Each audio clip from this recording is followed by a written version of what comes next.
1984 by George Orwell. A 2,500-word summary introduction.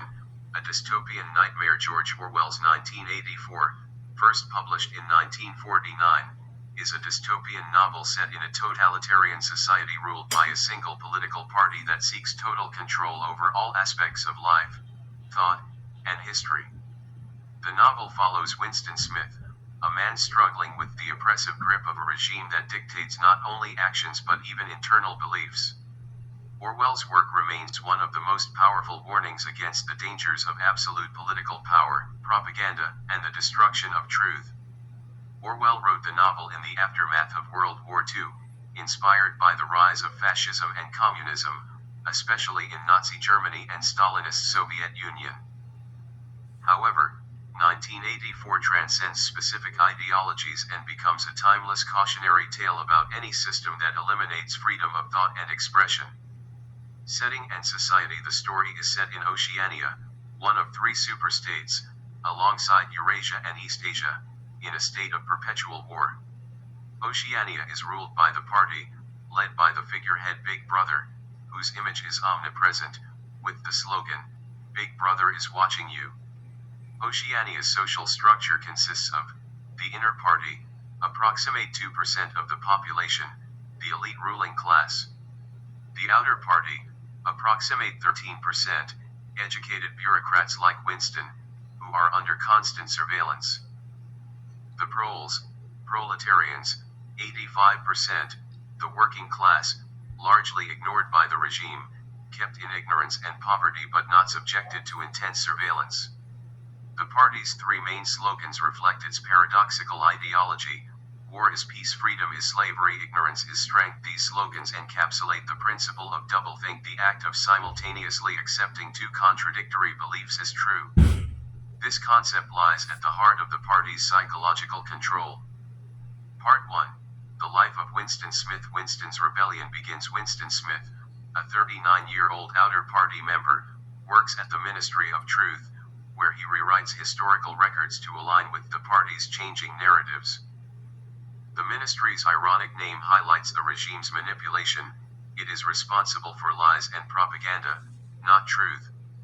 Winston's growing unease with the party leads him to commit a thought crime. He begins writing a secret diary. In it, he questions the party's authority, wonders about the past, and records his hatred for Big Brother.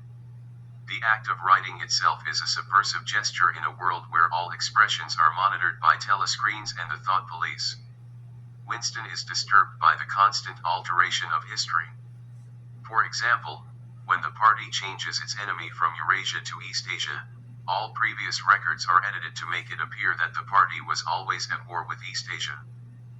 This fluidity of truth makes it impossible for people to maintain a coherent memory of the past. Language as a tool of control. Newspeak. A significant aspect of the party's control is newspeak, a language designed to limit the scope of thought. By eliminating words associated with rebellion or freedom, the party seeks to make revolutionary thought literally unthinkable. For instance, bad becomes ungood, and the concept of liberty is eventually removed altogether. Winston understands that by narrowing language, the party narrows the possibilities of human thought itself. Part 2. Love, Hope, and Defiance. Meeting Julia. Winston's internal rebellion deepens when he begins a relationship with Julia, a young woman who works in the fiction department.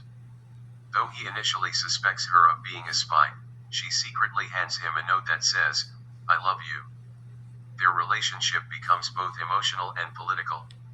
Julia and Winston meet in secluded places, including a hidden room above an antique shop owned by Mr. Charrington.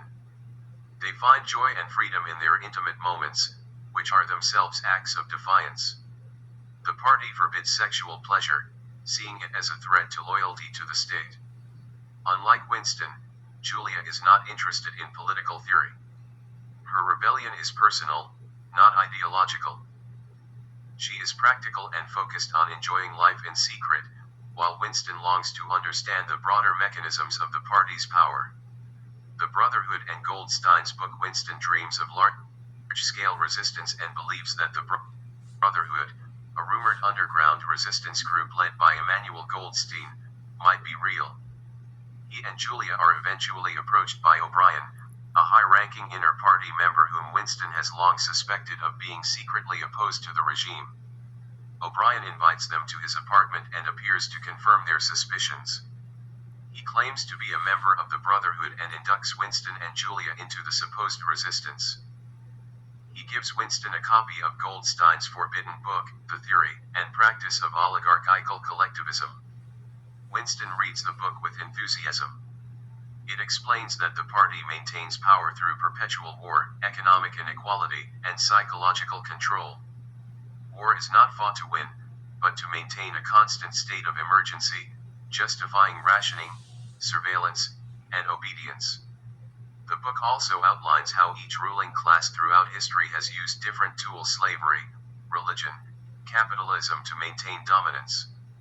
In Oceania, power is maintained through the obliteration of objective reality. Part 3, Betrayal and Re-Education. Arrest and torture. Winston and Julia's rebellion ends abruptly when they are arrested in their secret room. It is revealed that Mr. Charrington is a member of the Thought Police. Hidden microphones and cameras had monitored them the entire time. Their hope, romance, and resistance are crushed instantly. Winston is taken to the Ministry of Love, where he is subjected to brutal torture by O'Brien. The betrayal is devastating. O'Brien was never a rebel, he was a loyal agent of the party, luring dissenters to their doom. The goals of the party. O'Brien tells Winston that the party seeks power for its own sake. Unlike past regimes that justified power through ideologies or religious beliefs, the party seeks pure control over reality, over minds, over the truth. Through endless torture, Winston is forced to abandon logic and accept whatever the party says is true. O'Brien demonstrates this with the classic example: if the party says 2 + 2 = 5, then it must be accepted. Winston initially resists, claiming that truth exists independently of the party. But under torture, his resistance crumbles. Room 101. The final betrayal. Winston's final ordeal takes place in Room 101, the most feared place in the Ministry of Love. There, prisoners face their worst fears. For Winston, it is rats. Faced with the horror, he finally betrays Julia, screaming, "Do it to her. Not me." This moment is pivotal. The party understands that true loyalty can only exist when personal attachments are destroyed. Once Winston betrays Julia, his last connection to independent thought and love is severed. The end. Total submission. Winston is released back into society, but he is no longer a threat. He is a hollow shell, a man who has lost his ability to think freely or love. He spends his days drinking Victory Gin at the Chestnut Tree Cafe, reflecting on memories that no longer feel real. When he sees Julia again, they admit to having betrayed each other and feel no affection. The party has succeeded in breaking them both. In the novel's final lines, Winston stares at a poster of Big Brother and feels a surge of love. He has finally learned to love. Big Brother proved that the party's control is complete. Themes and philosophical insights. 1. Totalitarianism and power. The core theme of 1984 is the terrifying power of totalitarianism. Orwell imagines a regime that doesn't just control actions but rewrites reality itself. The party doesn't just demand obedience, it demands belief. By shaping minds, it eradicates any possibility of resistance. The idea that who controls the past controls the future reflects how totalitarian regimes rewrite history to legitimize themselves. If no one can remember what the world was like before the party, then there is no basis for comparison, and no reason to rebel. 2. The destruction of truth. In 1984, truth is whatever the party says it is. This is perhaps the novel's most disturbing message. Objective facts become meaningless in a world where the past is endlessly rewritten and contradictions are accepted without question. Winston's job at the Ministry of Truth is symbolic. He is part of the machinery that erases reality. Orwell's warning here is chillingly relevant in the modern age of disinformation and alternative facts. 3. Language as a weapon. Newspeak is not just a fictional language, it's a tool of repression. Orwell shows how controlling language controls thought. If people can't articulate dissent, they can't even think it. This linguistic manipulation represents an extreme form of censorship, where the very ability to express forbidden ideas is eliminated. For surveillance and isolation, the party uses constant surveillance, both technological and psychological, to isolate individuals and prevent any collective resistance. Telescreens, hidden microphones, informants, even children are taught to spy on their parents. Winston's loneliness is emblematic of a society where no trust or solidarity can exist. Every relationship is suspect. Love and friendship are crimes. 5. Psychological control and self-destruction. The party doesn't just want people to obey, it wants to control their minds. By the end of the novel, Winston no longer merely pretends to love Big Brother, he genuinely does. His ability to think independently is annihilated. Orwell shows that torture can do more than force confession, it can remake the self. Major characters: Winston Smith, an ordinary man trying to preserve his sense of self in an insane world. Winston is intelligent and inquisitive, but ultimately fragile. His downfall is tragic. Not only is he destroyed physically, but he is mentally reprogrammed. Julia, rebellious and pragmatic, Julia represents sensual freedom and rebellion through pleasure. While not deeply political, she defies the party by living for herself.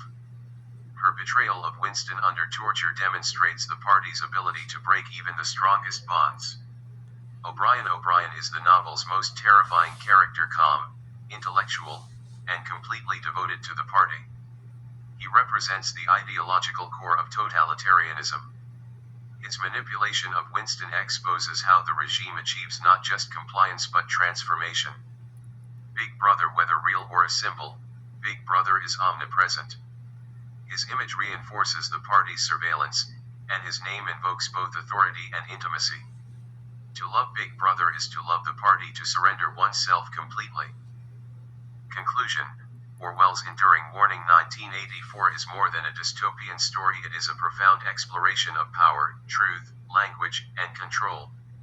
Orwell's bleak vision shows a world where individuality is crushed, history is a lie, and even love is not safe from authoritarian reach. The novel ends not with revolution or redemption, but with total submission. Orwell's final message is that unchecked power, once internalized, becomes permanent. 1984 remains a haunting reminder of the fragility of truth and freedom, and a call to vigilance in the face of tyranny.